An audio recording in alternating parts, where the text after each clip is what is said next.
One day, Max, a puppy, disappeared and left only paw prints behind. His owner followed the muddy paw prints, step by step, but suddenly, they stopped.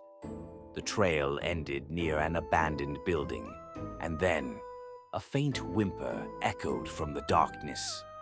He ran toward the sound and saw Max digging frantically near a tree. What was he trying to show him? Buried beneath the dirt was an old, rusty metal box.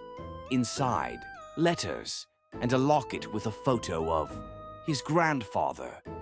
Some dogs are more than just pets. They're family.